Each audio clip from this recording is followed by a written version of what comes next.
Sahana Bhavatu Sahana Bhunaktu Saviryam Karavavai Tejasvinavaditamastu Ma Vidvishavai. Om Shanti Shanti Shanti.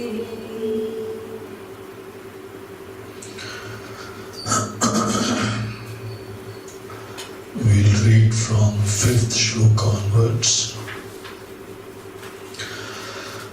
Nodeti nastamityesha Nodeti nastamityesha Navriddhim yati nakshayam Navriddhim yati nakshayam Swayam vibhatya dhanyani Swayam vibhatya dhanyani Bhasayet sadhanam vina Bhasayet sadhanam vina Chichaya veshato buddho Chichaya veshato buddho Bhanam dhistu dvidha sthita Bhanam dhistu dvidha sthita Ekaham kritiranya syat Ekaham kritiranya syat Antah karana rupini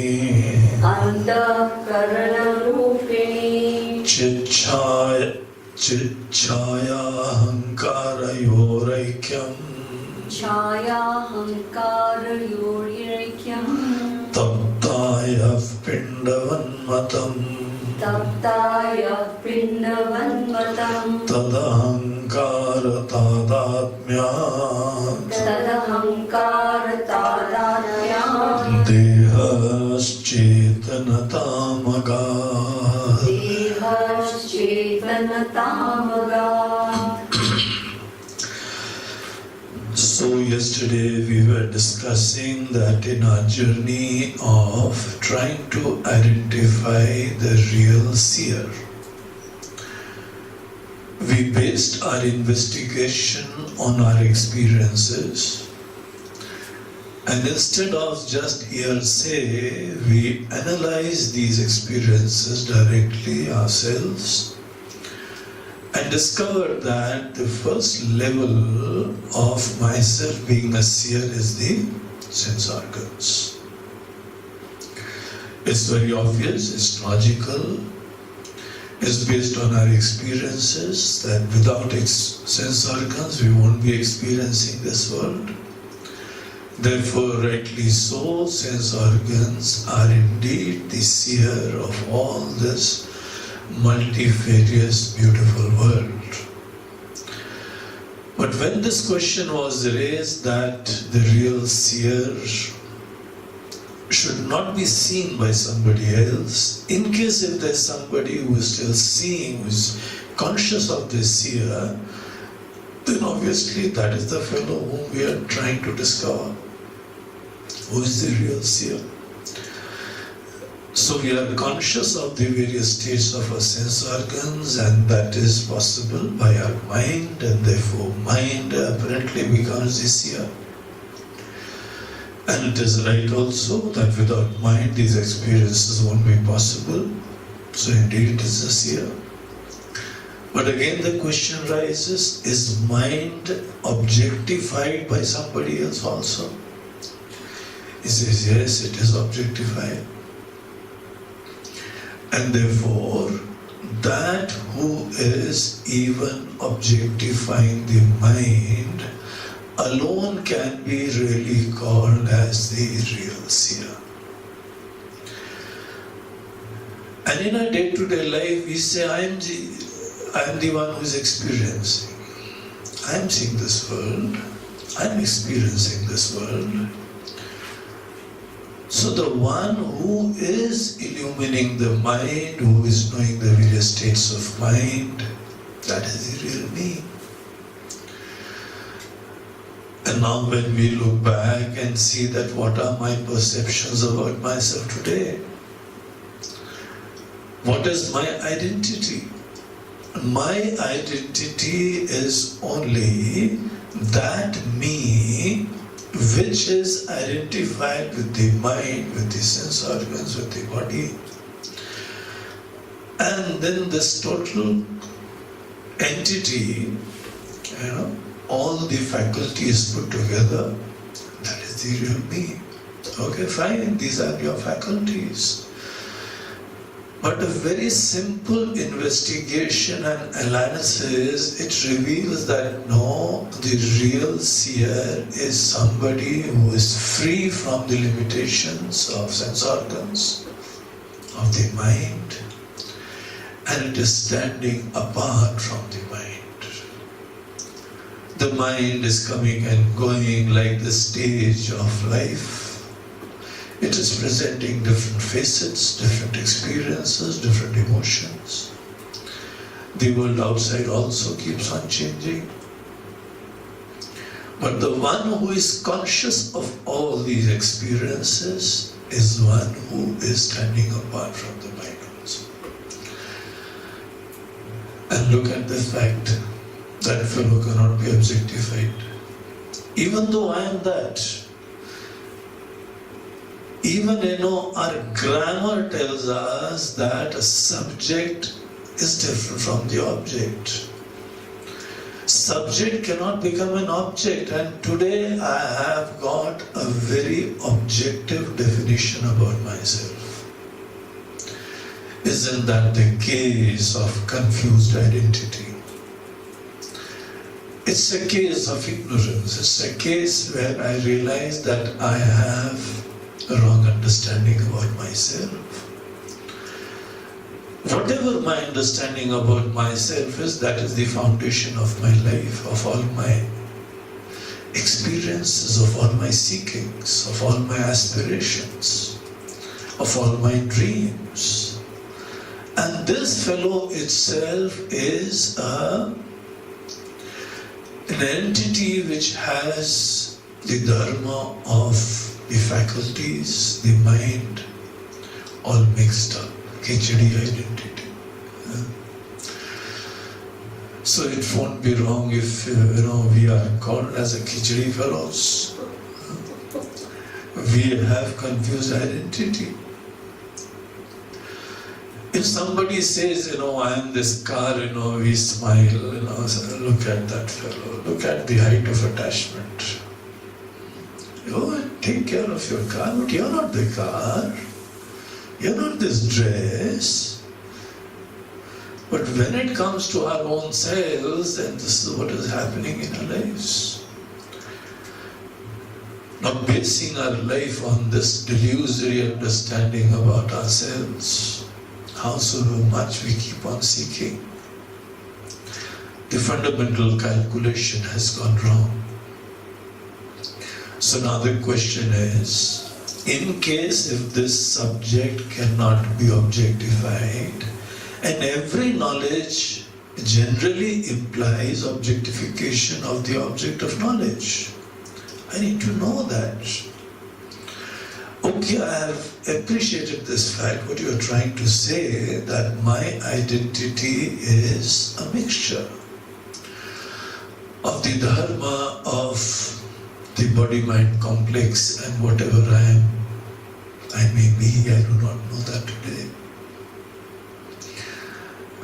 In case if this is confusion, then I need to replace it with proper knowledge.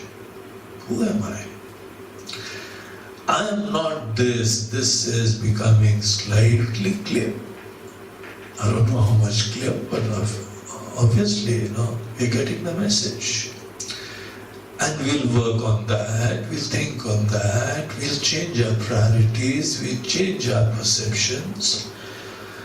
And slowly we'll try to assimilate this knowledge that I am not this body-mind complex. But the multi-million-dollar question, who am I?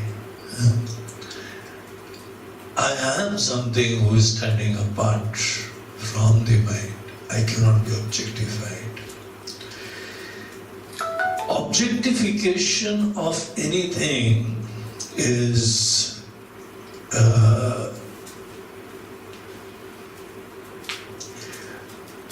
that alone leads to experience. Every experience, requires objectification of the object of knowledge. I need to see that. In our labs, in our minds, in our country, in our society, in our schools, in our colleges, we need to see that. We need to experience that.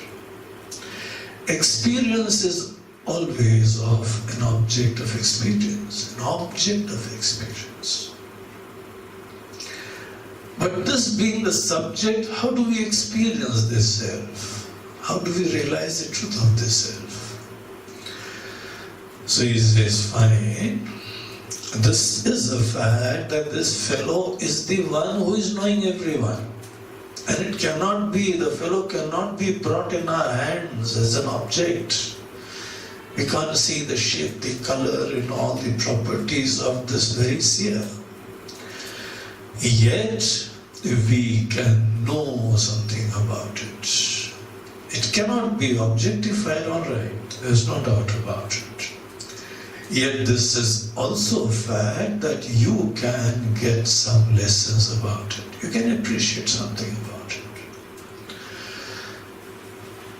You can get some knowledge about the one who is illuminating the mind. What knowledge do we get? So that is the subject matter of the 5th shloka which we just read. He says, just observe. And by your own observation and also the pointers of these masters and the scriptures, you try to appreciate the nature of this seer. Number one, nodeti. Nodeti means na udeti, na astameti. Just like, the sun rises and the sun sets, सूर्य का उदय होता है और अस्त होता है. This is, a very, very clear discernment of the nature of the Sakshi, that there is no rising and no setting for this Sakshi, the one who is observing everything. In fact, this is the light because of which we are able to see the Uday and Asta of things outside. Uday is the birth, Asta is the death, Uday is the manifestation, Asta is going back into the unmanifest. So the Uday and Asta of so many things, the birth and death, the coming and going, the manifest and unmanifest, of so many things, it's a matter of our knowledge. How can you be so sure that something has come and something has gone? Because you are illuminating that. You as consciousness, you are illuminating that. It's an incident in your life. You saw a scene coming and the scenario changing, and subsequently the stage is empty now. I won't see anybody. But this light is constantly there. It is this light which alone gives the commentary as though that there has been an entry and exit of something. What an interesting thing. This light, because of which the entry and exit of anything in our life is discerned, is appreciated. Can we ever imagine the coming and going of that light? Think about it. In case if we say that this light is not there, or this light has come and gone, then obviously some other seer must be standing. Somebody else will be knowing and revealing the coming and going of the Sakshi.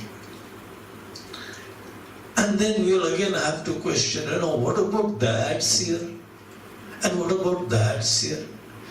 It's called anavastha dosh, ad infinitum. It's a logical problem, error. And therefore somewhere we'll have to stop. This Sakshi is not objectified. And therefore nobody can tell that this consciousness is coming and going. Because there's nobody who is revealing the coming and going of consciousness. The one who is knowing the coming and going of everything is called consciousness. The only thing, the knowledge about the Sakshi which we can appreciate by our own experiences. When anything comes and goes, fine. There was an entry of something or someone in your life, and after some time it will go away. But in and through both these coming and going, don't you see the fact that the consciousness because of which I was knowing the coming and going, it is not coming and it is not going. That is the message. That is the knowledge which we have to learn. Consciousness does not come, it does not go. It is ever illumining everything. It transcends time. It transcends space. Whether it was yesterday, whether it is today, whether it is tomorrow, the objects will change. Maybe my faculties won't be there, and the faculties of course have an important role to play when it comes to knowing the objects of the world. But the light is not bothered. The light is constantly there. What faculties we require depend upon the kind of objects which we want to experience. Suppose you want to know the stars, you will be needing the telescope. Suppose you need to know the, blood cells, some problems there, you need the microscope. What kind of faculty and instruments I require depends upon the object which I want to know. So Indriyas, they have a role. As long as my object of desire is the objects of the world, sense organs have an important role to play. So also, the emotions and the deliberations and all the thoughts, they're the domain of mind and intellect. It is certainly required when I've got to sort something out. But in case you don't have to sort anything out, mind can be quiet. It's not required. Faculties are required only depending upon the objects So we take some faculties, we wield some faculties, we keep them aside, we drop them.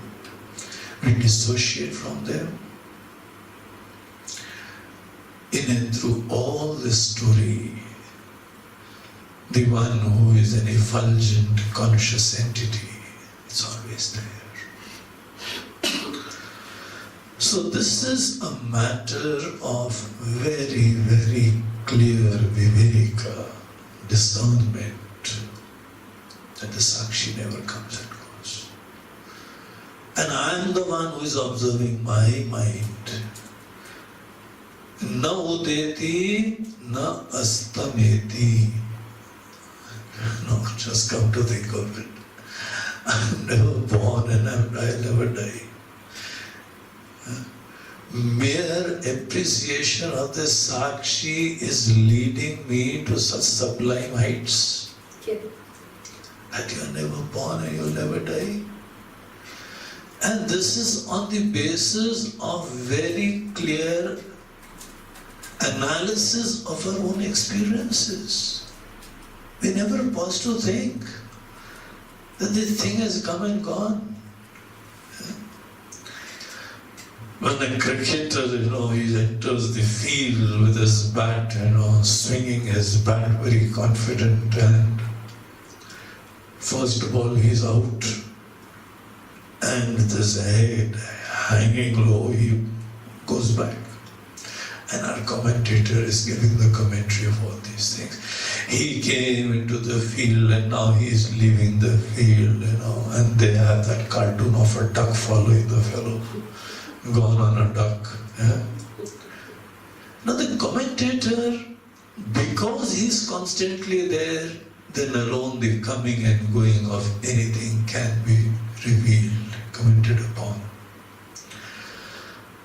We are experiencing the coming and going of so many things, whether it's the world outside, whether it is our joys, our happiness, our peace, our problems, our stresses, our travails. I know I have a lot of problem. I earlier did not have problem, and this problem will go away. And you do something and the problem is not there. My body is not well, I've got this problem. This pain is there, this fatigue is there, this fever is there. Okay, good, fine. It is there. Take care of it. But what we are trying to say is that this is a change which is happening in your consciousness, in my awareness. A particular incident happened and I am conscious of that. The incident shall change, it is changing. And you as the commentator, as an objective observer, you are commenting about your experiences. This entity does not come and go. Can you think about any moment? Well, in deep sleep I did not know anything. And because your mind was quiet, your mind had slept. The faculty with which you are experiencing so many things, that faculty is asleep. And next morning you get up and say, no, I did not experience anything. It was such a lovely sleep. I had a nice time and it was such a blissful thing. And the bell has, the alarm is also ringing. And the, moms, they're shaking you to wake up. Come on, school time. So just 5 minutes. It's not that, consciousness is not there. It's a blissful experience. It's a quiet mind. It's a mind which is devoid of all thoughts and experiences. The consciousness is revealing that. Consciousness reveals our dream state. This body is not there. This particular individuality is not there, but consciousness is there. Consciousness never comes and goes. Don't believe me, check it out. It is your life, it is yourself, my dear. It is you. You are observing your experiences. You can recollect your childhood. This is the knowledge. And what a revolutionary knowledge. I am the experiencer, and the real experiencer is the seer of the mind. And when we say it is the seer of the mind also, then it's standing apart from the mind. The one who is standing apart from the mind is devoid of the dharma of the mind. Mind has so many qualities, mind has emotions, mind has thought, mind has ignorance. It has so many knowledge also of world outside. You've gone through so many experiences in life. The mind has got memories.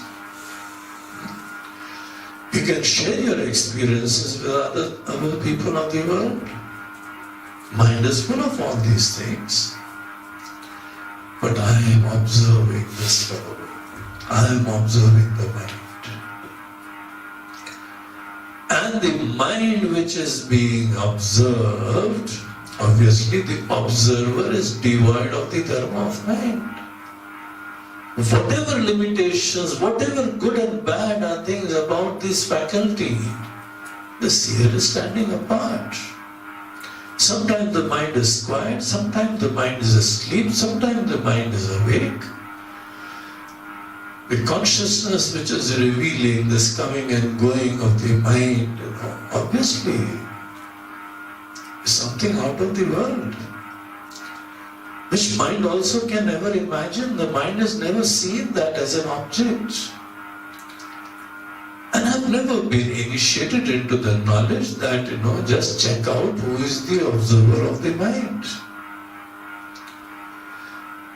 Who is the Sakshi of the mind? Who is the witness of the mind? So mere analysis, slight analysis of our experiences brings us to this possibility, and a very, very clear, valid and good possibility. We hope it is beautiful. Hope this is all right because it's so beautiful.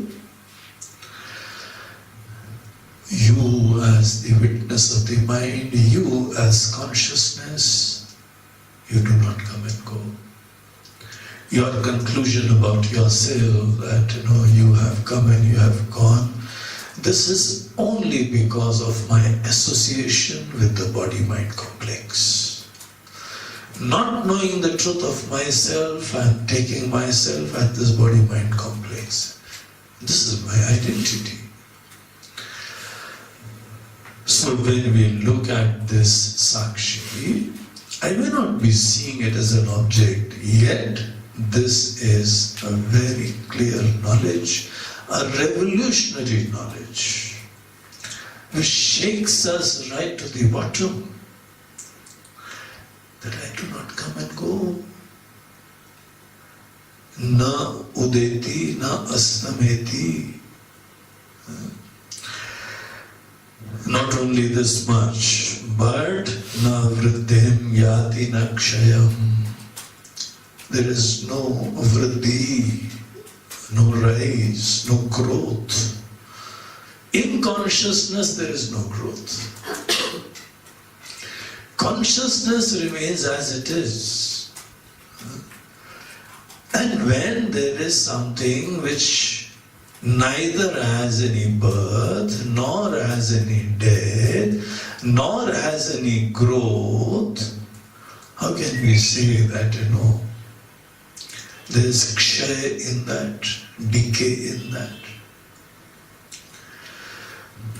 This consciousness, which is the real you, is devoid of all diseases, all decay, all old age, all problems, all pains.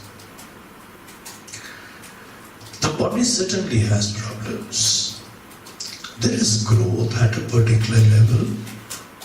There is birth at a particular level.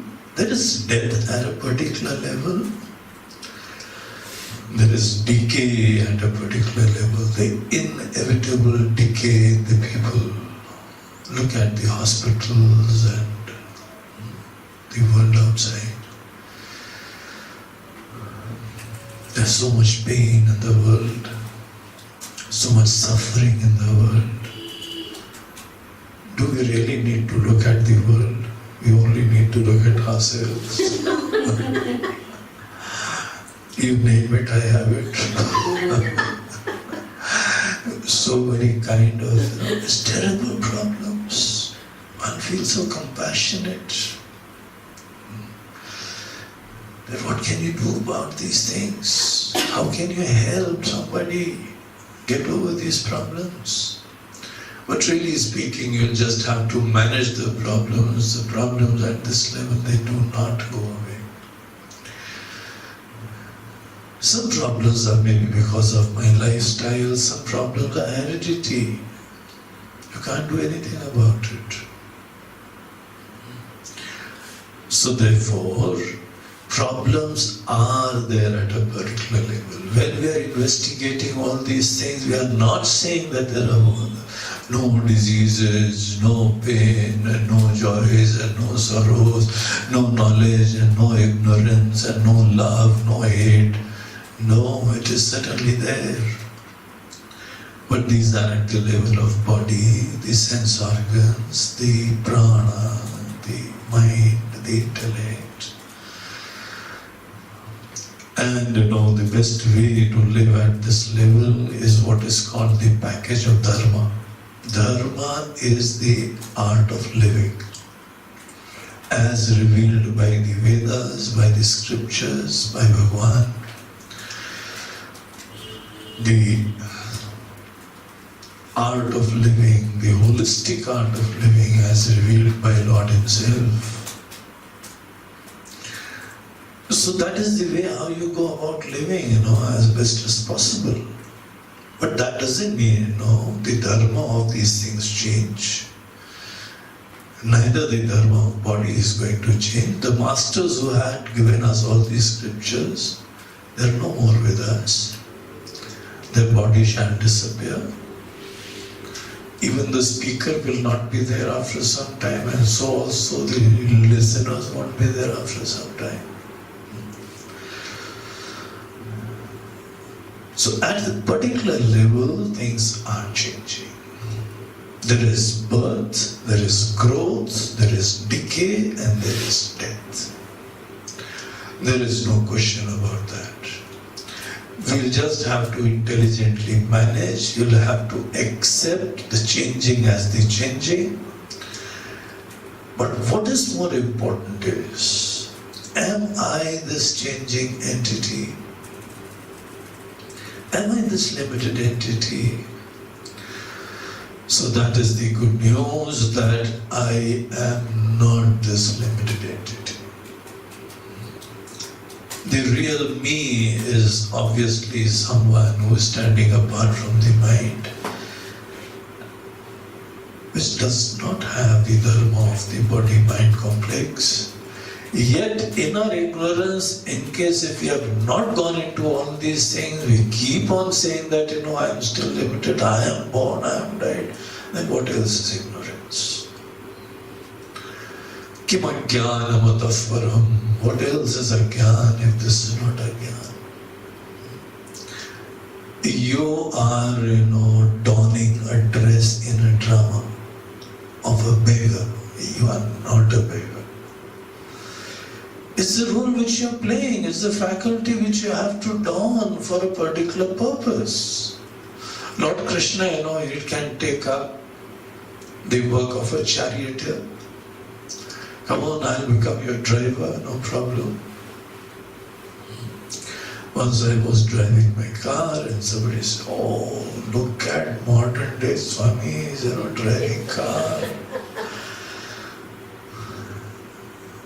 So luckily I met that fellow later on. He says, well, my dear,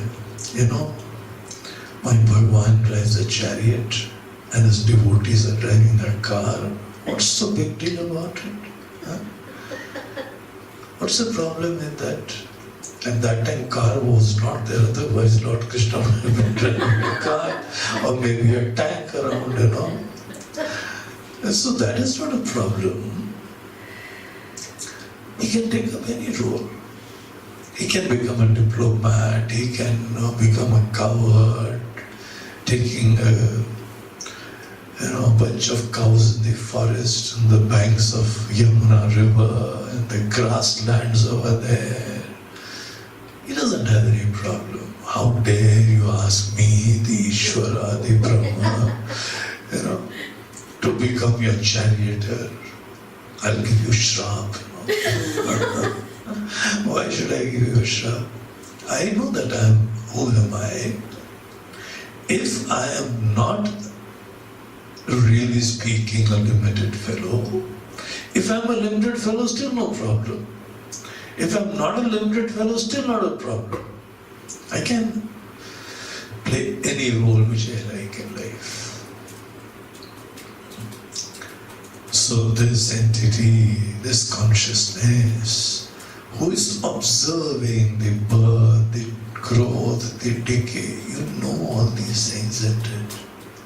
What is it because of which you know?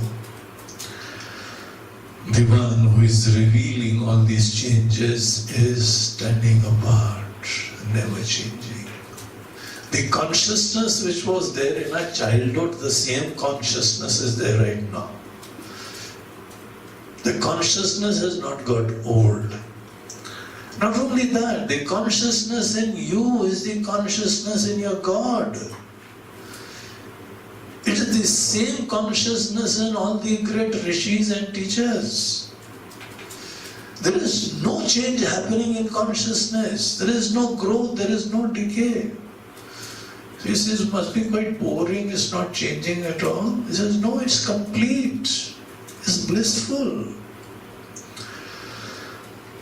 It's the state where there is no desire of any fulfillment. And it is blessing everything.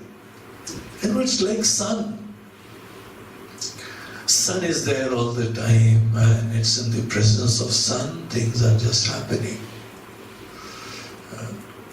The weathers are coming and going, the earth is rotating, and sun is not doing anything. Just as the sun does not do anything, yet because of sun everything is happening, so also in the same way look at this Sakshi in the same way. The Sakshi never changes, the Sakshi never comes and goes. And you are that, I am that. My real identity should have been that I am the consciousness, I am the experiencer, I am the knower. I am not only the knower of the world outside, I am the knower of my body-mind complex, of my most subtle emotions and thoughts. And they are object of knowledge. The thoughts and experiences are coming and going. You are standing apart, knowing all those things. Many times you have words to express your experiences, your emotions, and many times you don't have even words to experience them, to express your emotions and feelings.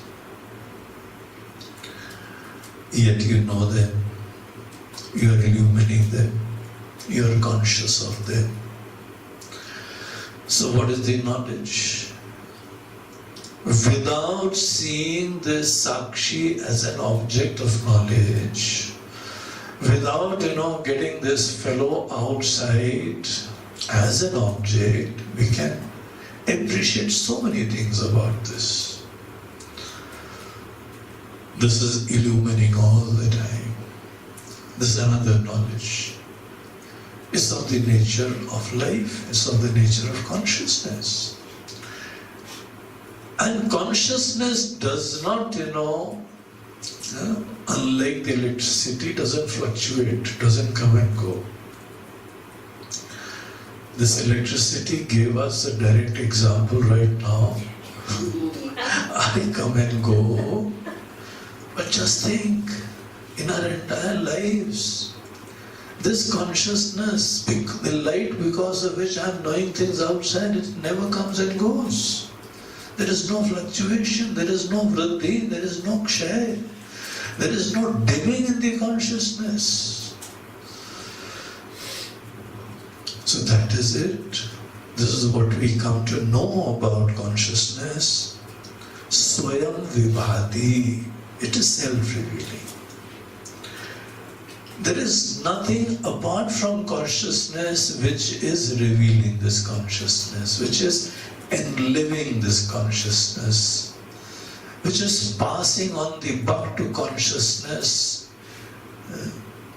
It is giving the capacity to the consciousness to reveal. Says, no, my dear, this is it. Swayam vibhati. It is self-revealing. The very nature of consciousness is consciousness. You have to think, you have to meditate very, very intensely to appreciate the nature of consciousness. What does consciousness mean? There is a very living, vibrant awareness, is light because of which I know everything. That is consciousness, that is you and me. Swayam vibhati atha anyani bhasayet sadhanam vina. Not only that this consciousness reveals itself, but it imparts the capacity to know to all subsequent faculties. From where does the mind get capacity to know? He says this is because of consciousness. Mind has borrowed consciousness. The real source of consciousness of the mind is the Sakshi. Sakshi doesn't borrow from anywhere else. It's of the nature of consciousness. But the mind borrows. The Indriyas, they're also revealer of their objects. Because of the sense organs we know the world. How come the sense organs, they illumine their own objects? They have the capacity to know. It is the Sakshi alone which is blessing all these faculties with knowledge. Just as when we keep a pan of water on a gas, the fire which is of the nature of heat, it blesses the water, the pan, and they become hot. The pan is not of the nature of heat, neither the water is of the nature of heat, but they are blessed by fire because they are associated in the proximity of fire. We bring them near and it gets blessed. You come out in the open, you go on the beach, you get blessed with the sun. So also anything coming in the proximity of the Sakshi, it gets blessed. So the mind is blessed, the Indriyas are blessed. All these faculties have got borrowed consciousness. And the real source of consciousness, it is this entity. And from our own experiences, we are seeing that it doesn't come and go. It's there all the time. So this is the Sakshi, this is the you, Swayam Vibhati Adha Anyani Abhi Bhasayet Sadhanam Vina. He says, look at one more thing. Another observation which helps us to appreciate the nature of Sakshi. It doesn't need any equipments. We may be requiring our various faculties to know something. Without telescope, I won't be knowing the stars. Without microscope, I won't be knowing the cellular world.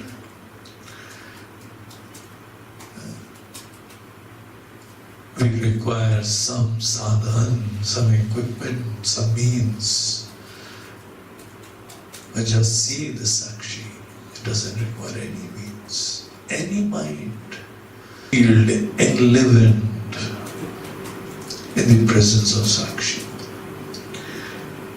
It imparts life and consciousness to our faculties, to our mind, to our sense organs. And as you know, it also gets enlivened with borrowed consciousness. And a big thank you.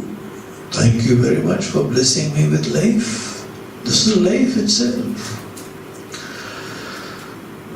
So this is what we know.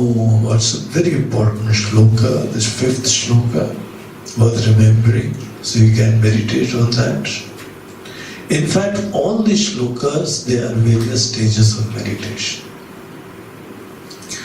And now having, got this much foundation, I suggest that one day you should have a session of meditation. Even though you're not well, but try. Initially I was planning to give, but health did not permit everyone. So I said, okay, I'll wait, I'll take full shlokas and then have a session of meditation. So maybe tomorrow we can, have a session of meditation where we learn how to do meditation on these topics and wake up to the level of Sakshi. So this is what is the Sakshi, the entity, the fellow who is observing the mind, who is seeing the mind, who is the seer of the mind. Is such a divine fellow. It transcends time, is not affected by time, is there all the time. There is no growth, and anything which transcends time. What are these birth, growth, decay and death? What exactly do these things mean? These are the inevitable happening inside the time.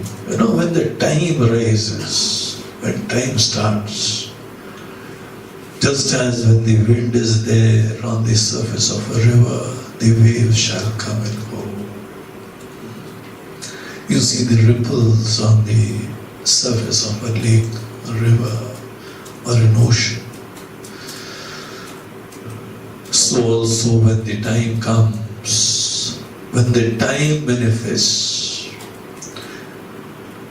then alone we experience the coming, the going, the growth and the decay of anything. These are various names or different facets of time. And when it is being indicated that the Sakshi is not coming and going, there is no growth and no decay. In short, what is indicating is that this fellow is transcending time. There is no effect of time. In fact, one of the Jyotirling of Mahadev is called as Mahakal. Mahakal is the Kal of Kal. And he doesn't come and go. One who is the very father of time, that timeless reality, the timeless divinity. That is what we revere in our temples, in our traditions. So this Sakshi is that Mahakal, is the timeless one, is there all the time. Not knowing the importance and beauty in the divinity of this entity, we are not giving any importance to it. And he's so quietly sitting, he's happy-go-lucky, it doesn't matter, you are my children, you want to go outside, shopping, okay, all the best. Have a nice time.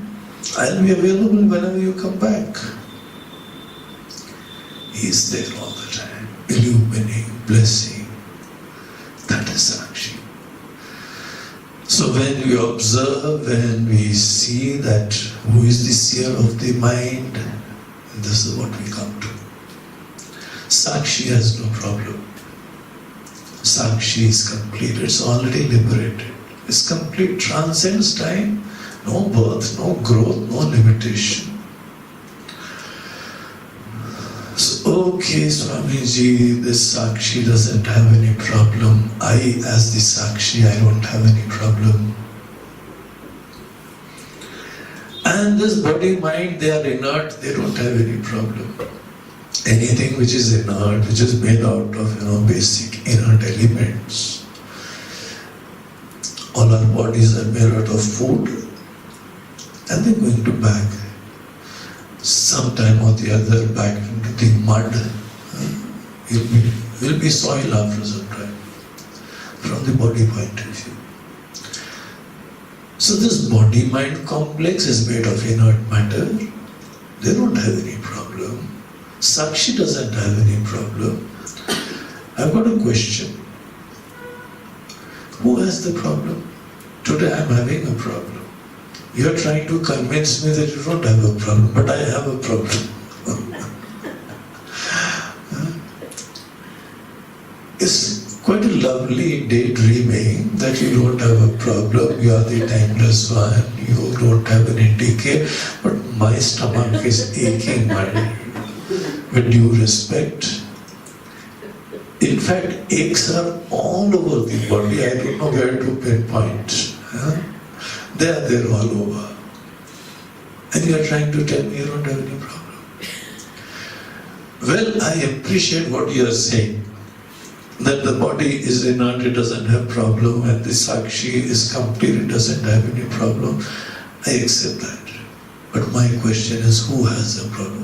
Where does this entity, who has limitation, who has problems, and who has bondage, and all the sufferings, all the seekings, what is the truth of this entity?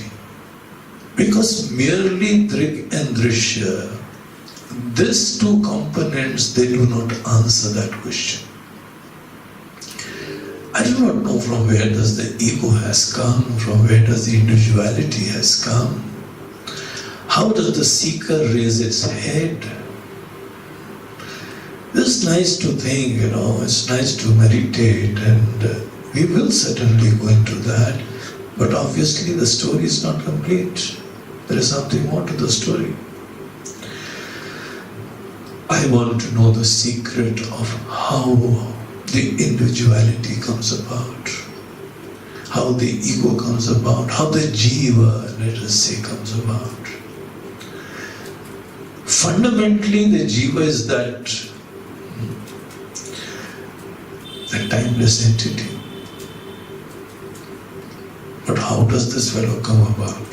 Because I am standing at the level of individuality. I do not say all the time I am the body. I say I am an individual. Individual may be associated with the body, all right. But the real me today is neither the Sakshi nor the body-mind complex. It is, conscious, limited entity who has a lot of dreams, who has aspirations, who has desires, who has passions, who has attachments. It's a conscious entity. Jiva is a living being. Individuality is a living being. And today, I am that jiva. I am that individual. In your story, presentation of these facts, I don't see the story of individuality till now. He says, well, this was just the beginning. I shall now tell you about the secret of individuality, the story of individuality. And when I know the story, the secret of individuality, then alone I can maybe dissociate myself from this individuality. By right knowledge alone I can dissociate and thereafter appreciate my real truth. Just as any disease, when you have a disease, you have to start from where the disease is. Today my problem is that I am a limited individual. We all are limited individuals. So this individuality, the story of Jiva, and that is what starts from this 6th shloka onward, which we have already chanted. So I'll straight away go into the meaning of 6th shloka now. In the 6th shloka he says, Chit chaya veshato buddho bhanam dhistu dvidastita. You need some, fundamental information before we go into Jiva. He says, right now what has happened? On one hand we have this Sakshi, and on the other hand we have this body-mind complex. Now what happens? That this Chetana, this consciousness, it blesses, it enlivens, it empowers. It is as though reflected in your faculty. Now my mind is like a mirror. Everything has capacity to reflect. This mirror has capacity to reflect us. Even the walls have capacity to reflect, but they do not give a very good reflection. But mirror, it has this unique capacity to give a beautiful reflection. The body also reveals the self.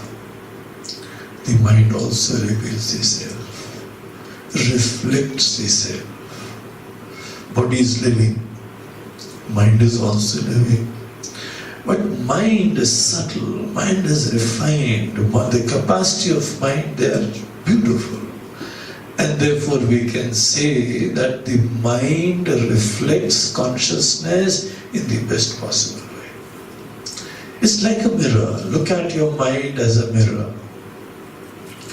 And mind is reflecting the consciousness of the Sakshi.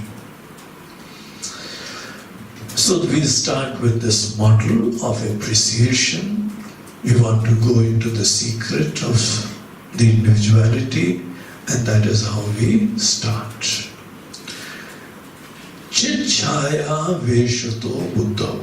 In the buddhi, in the mind,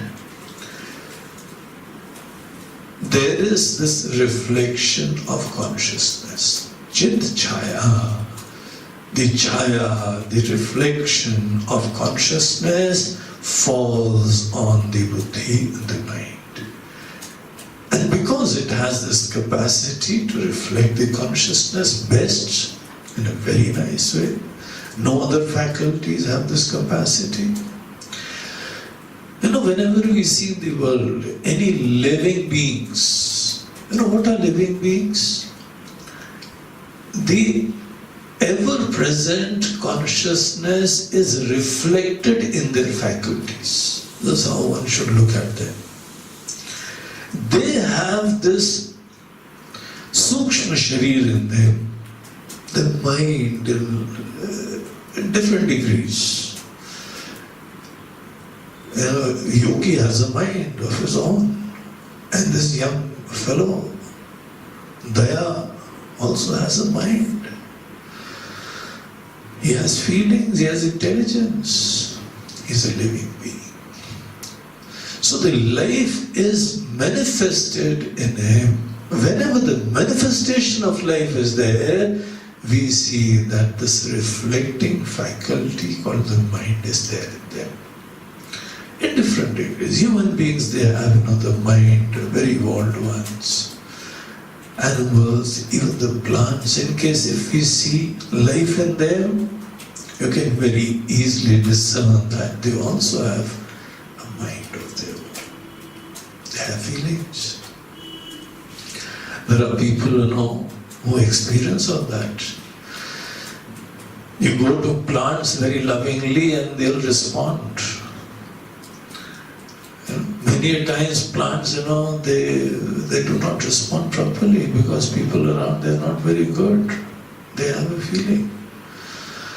I remember in our ashram, one particular, bale climber was not blooming properly. It was a very nice bale. And the gentleman who was taking care of the garden, when Gurudev came, he says, Guruji, I don't know, all the other creepers, which you brought there, growing very nicely, but this fellow is not.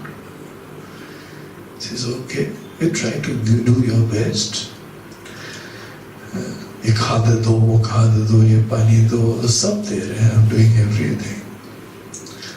So he used to, every day, for next 10 days, when he was there in the ashram, he used to go and stand, with the bale. And as though are having a chat with that bale. And we were amazed that, 1 month it flourished so nicely that one bale was covering the entire area. Suddenly it got very great joy, very great happiness. Something striked, I don't know what.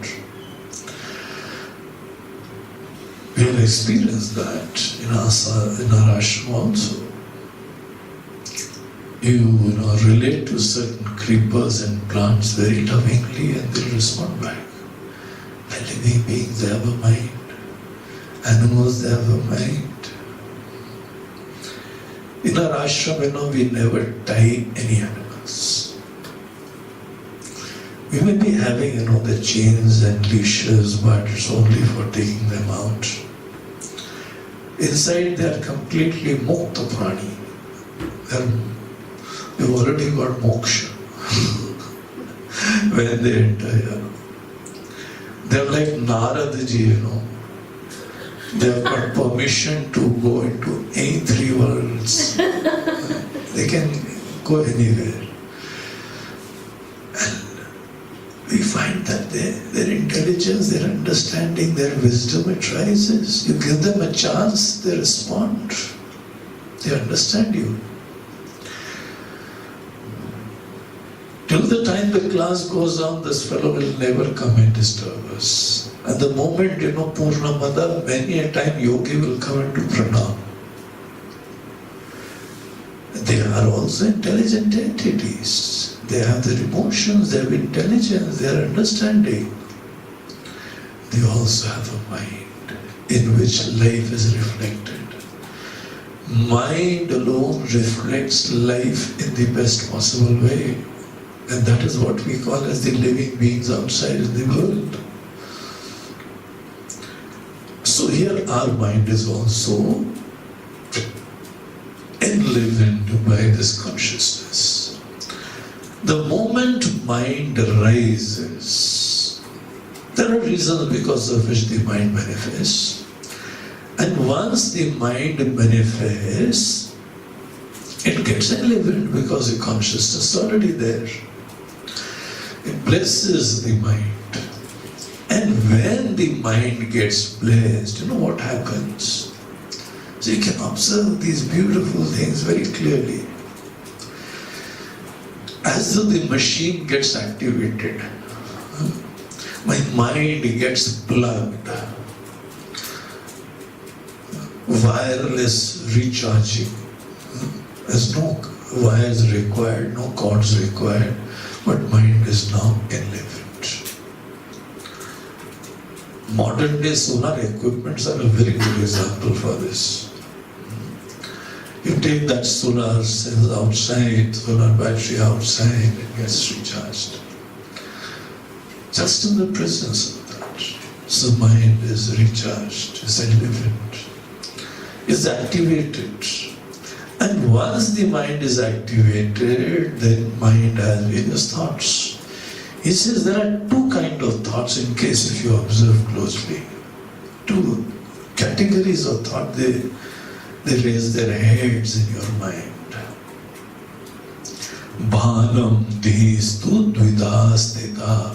Dvida means two kinds. One thought, it pertains to your understanding about yourself. There is self-consciousness and there is this consciousness of things outside.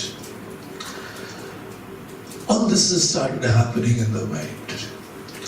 So the mind gets activated, enlivened, charged, becomes a very dynamic living entity. And once mind is activated, obviously, you'll have consciousness of so many things.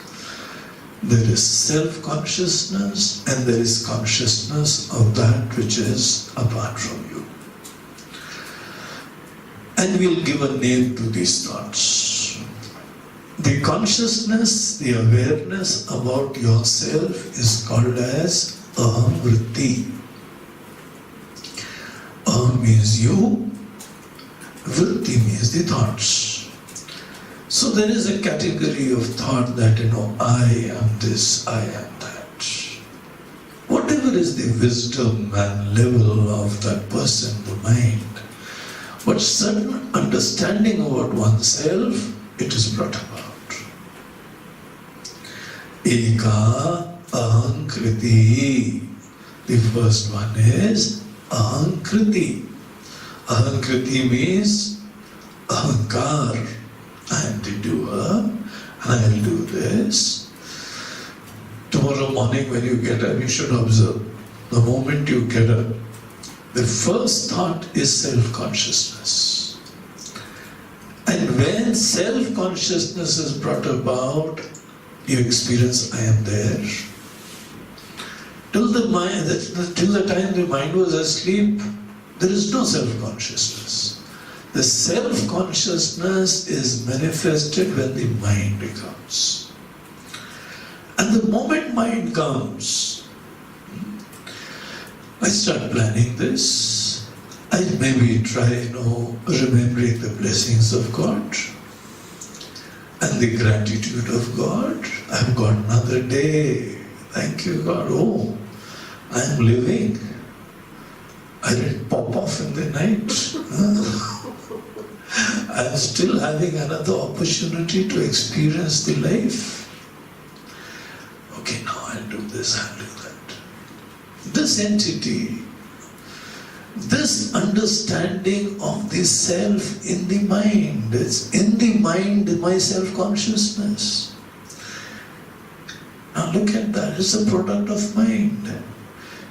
My self-awareness, whatever I think it to be, it doesn't matter.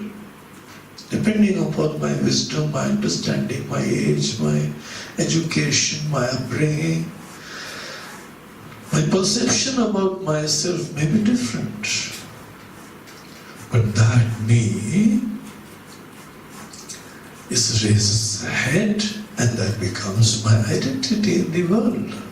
For all practical purpose, my identity created by my own mind, because the consciousness activated this faculty and the faculty started working, because this is a faculty of thought, of emotions, of deliberations, and therefore, I started thinking about it. The first thought is about I am this, and I'll do this, I'll do that, I've been blessed, and I'm not blessed. Somebody has, really made mess of my life and this, whatever the story may be. So there is a self-perception, there is self-identity. And there are another category of thoughts which we can call them as idam vritti. Idam means this world, this person, this object, this experience. And this house, and this tree, and this bird, and this animal, and this. There's a huge world comprising of infinite things. But all which are together indicated, embraced by the word this. So this is a very big word. It comprises this entire universe.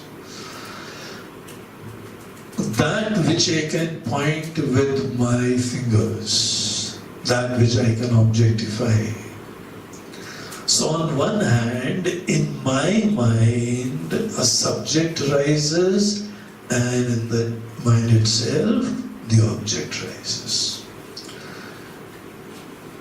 The subject and object as per the appreciation of the mind, a product of the mind.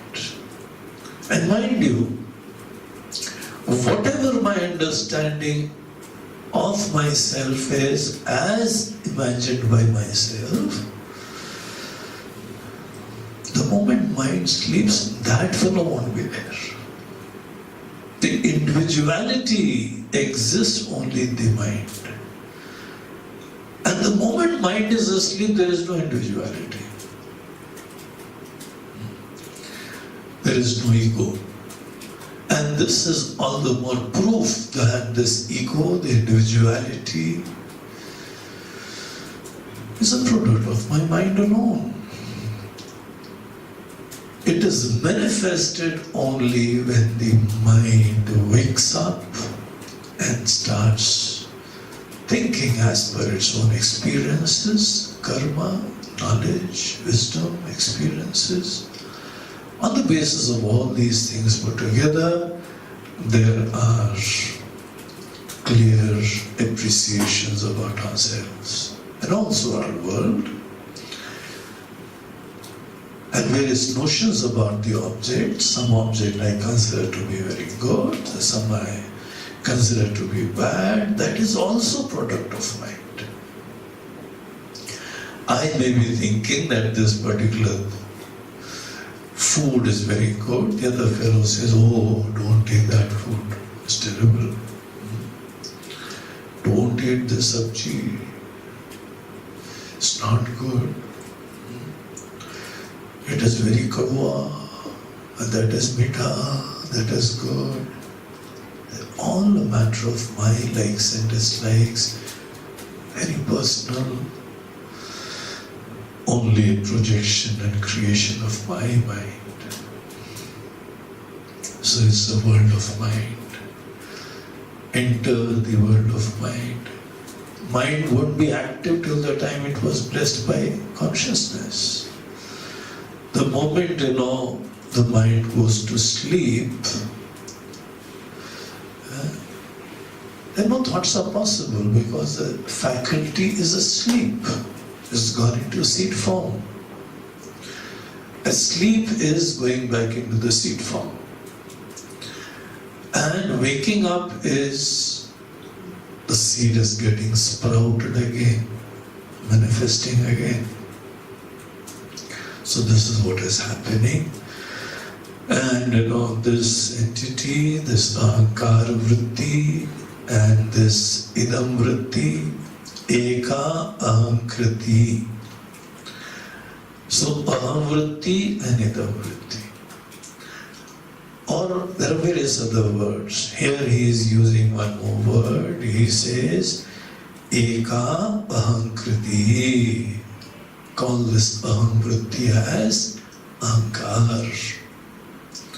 I'm using this ahankar word in this context, this self-consciousness as brought about by the mind.